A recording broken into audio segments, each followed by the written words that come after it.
अस्सलाम वालेकुम नाज़रीन, आज हम बात करेंगे कॉन्स्टिपेशन की और होम्योपैथी की, और हम ये जानेंगे कि कैसे होम्योपैथिक मेडिसिन के ज़रिए कब्ज़ का 100% मुकम्मल इलाज किया जा सकता है।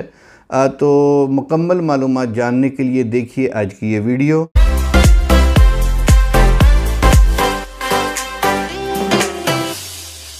जी तो नाज़रीन, सबसे पहले ये जानने की कोशिश करेंगे कि कॉन्स्टिपेशन क्या होती है, कब्ज़ क्या होती है।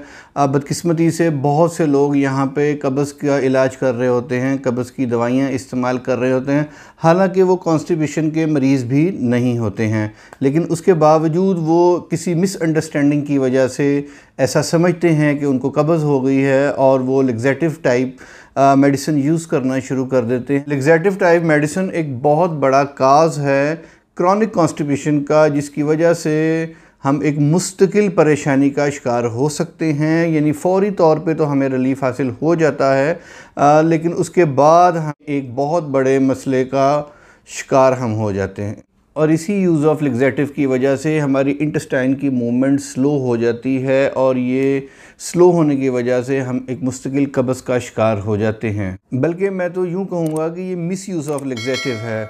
अक्सर हमारे वो लोग जो ऑफ़िस गोइंग होते हैं, ऑफिस में जाते हैं, चेयर्स पे बैठ के काम करते हैं, वो ये समझ लेते हैं कि जब हम सुबह को उठें तो हमें वॉशरूम जाना है और हमें फ़्रेश होना है।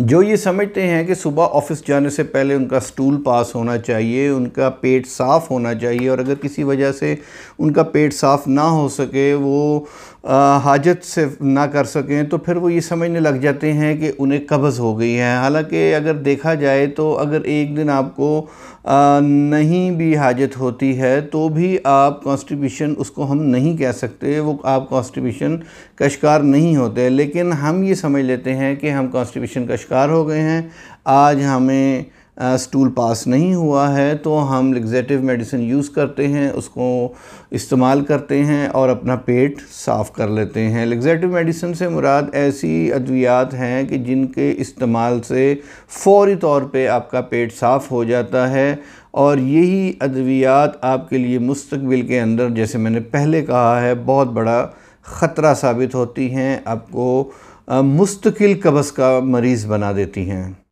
तो आपने जान लिया कि हर रोज़ स्टूल का आना ज़रूरी नहीं है, ये एक दिन के बाद भी आ सकता है, 2 दिन के बाद भी आ सकता है, इसको हम कब्ज़ नहीं मानेंगे, और इसी मिसअंडरस्टैंडिंग की वजह से लोग तरह तरह की दवाइयाँ इस्तेमाल करते हैं। एक और बात जो इसमें बहुत ज़रूरी है वो ये है कि ज़रूरी नहीं कि आपका सुबह ही पेट साफ़ हो, आपका शाम को भी पेट साफ़ हो सकता है। इसी के साथ जो दूसरी बड़ी वजह है वो है डिक्रीज़ इनटेक ऑफ फ़ाइबर, यानी कि फ़ाइबर का अपनी खुराक में कम इस्तेमाल करना, सब्ज़ियों का कम इस्तेमाल करना, पत्तेदार सब्ज़ियों का कम इस्तेमाल करना। तो अगर आप अपनी खुराक के अंदर सब्ज़ियों के इस्तेमाल को अहमियत देंगे, तो आप फ़ाइबर लेंगे, और आप ये फ़ाइबर जो लेंगे, ये फ़ाइबर आपकी कब्ज़ को दूर करने में बहुत मावन साबित होगा। इसके बाद अगली वजह हो सकती है हाइपोथायराइडिज़म की, कि अगर आपका थायराइड लो फंक्शन कर रहा है तो इसको हम हाइपोफंक्शनिंग भी कहते हैं, उसकी वजह से भी आप कॉन्स्टिपेशन का शिकार हो सकते हैं, कब्ज़ आपको हो सकती है। इसके बाद एक और वजह मेडिकेशन हो सकती है, जैसे ब्लड प्रेशर की मेडिसिन है, एसिडिटी की मेडिसिन है, वाइटामिन्स हैं, कई किस्म के पेन किलर्स हैं, ये सारे भी मैदे को डिस्टर्ब कर देते हैं, जिसकी वजह से हम कब्ज़ का शिकार हो सकते हैं। इसके अलावा एक और बड़ी वजह जो हो सकती है वो है पानी के कम इस्तेमाल का। अगर आप पानी कम इस्तेमाल करते हैं तो पानी के कम इस्तेमाल करने की वजह से भी आप कॉन्स्टिपेशन का, कब्ज़ का शिकार हो सकते हैं।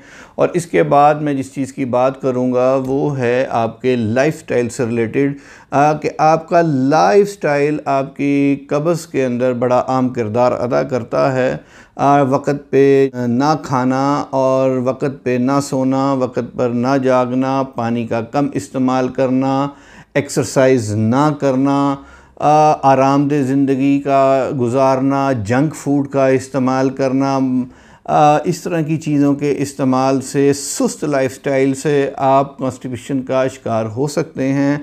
बल्कि बहुत सारे केसेस में हमने देखा है सिर्फ लाइफस्टाइल को चेंज करने की वजह से और फाइबर का इंटेक बढ़ाने की वजह से ही लोगों का कब्ज़ का मसला हल हो जाता है।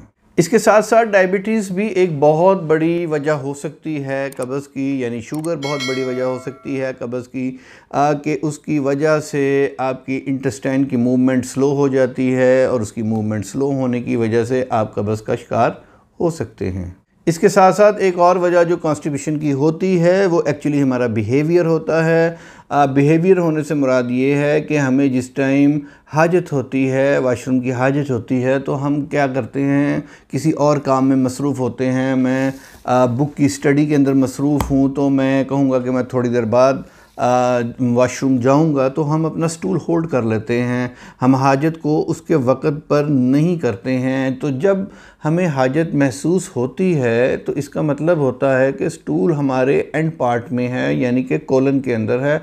और कोलन का एक फंक्शन होता है कि वो पानी उसमें से चूस लेता है, सक कर लेता है, उसकी वजह से स्टूल हार्ड हो जाता है और उसके हार्ड होने की वजह से हम कब्ज़ का शिकार हो जाते हैं। तो जब भी आपको हाजत हो आप उसी वक्त जाएं और जाकर अपना स्टूल पास करें, हाजत करें, वरना कोलन आपके स्टूल से वाटर को अब्ज़ॉर्व कर जाएगा और आप एक बड़ी प्रॉब्लम का शिकार हो जाएंगे।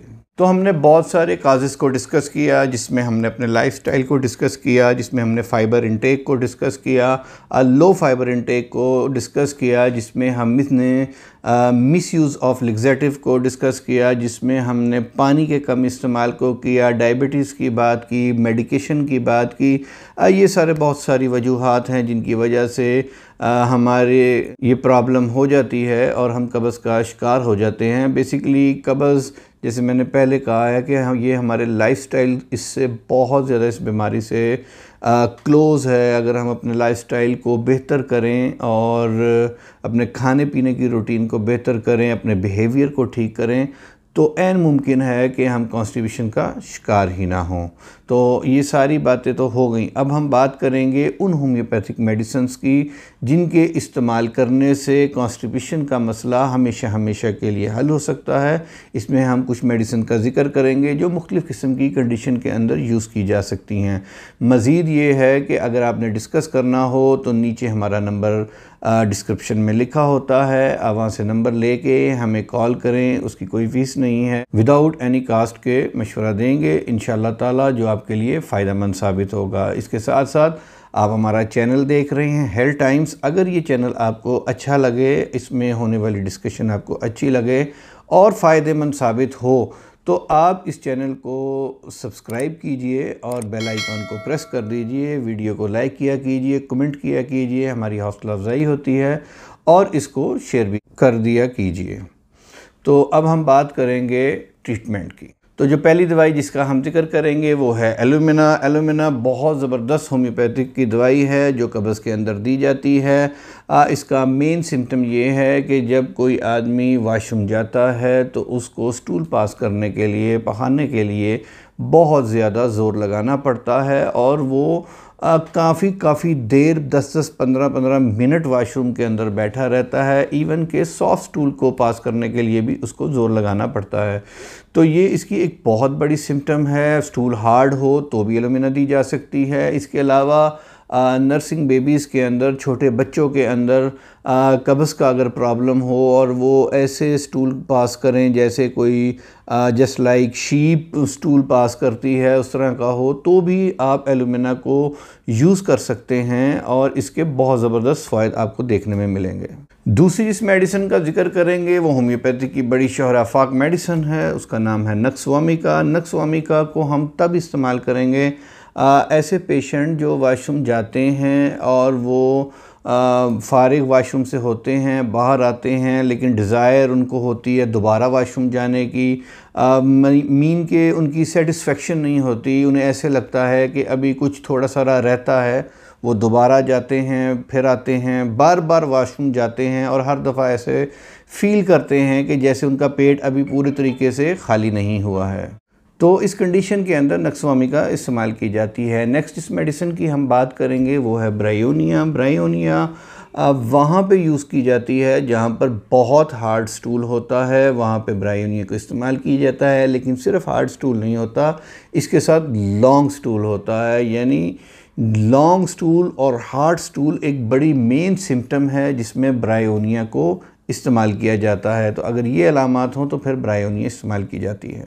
नेक्स्ट जिस मेडिसिन की हम बात करेंगे वो स्लेशिया है। स्लेशिया भी वहाँ पे इस्तेमाल होती है जहाँ बहुत सीवियर किस्म की कॉन्स्टिपेशन होती है। पोस्ट प्रेगनेंसी भी इसको यूज़ किया जाता है। तो स्लेशिया जब स्टूल पास ही ना हो रहा हो और बहुत हार्ड स्टूल हो, बहुत सीवियर कंडीशन हो, उस वक्त स्लेशिया को भी इस्तेमाल किया जाता है। नेक्स्ट जिस मेडिसिन का हम जिक्र करेंगे वो है एल्यूमिन। ये एल्यूमिना से अलग एक मेडिसिन है जिसको हम इस्तेमाल करते हैं। ये भी बहुत सीवियर कंडीशन के अंदर यूज़ की जाती है, यानी कि वो पेशेंट जिनको हफ्ता 7 दिन 8 दिन हाजत नहीं होती, स्टूल पास नहीं कर पाते, उनके लिए एल्यूमिन इस्तेमाल की जाती है। और अगर पखाना करते हैं तो वो बिल्कुल टूट के छोटा उनको पास होता है, उनका निकलता है, बहुत सीवियर कंडीशन होती है, उसके अंदर एल्यूमिन को इस्तेमाल किया जाता है। ये जिन अद्वियात का मैंने आपसे जिक्र किया है, आप इनको बहुत सेफली यूज़ कर सकते हैं। दिन में 1 से 2 बार आप इसको यूज़ कर सकते हैं और इनको 30 पोटेंसी के अंदर आप यूज़ कर सकते हैं। इंशाअल्लाह ताला इसके ज़बरदस्त असरात होंगे और आपका कब्ज़ का मसला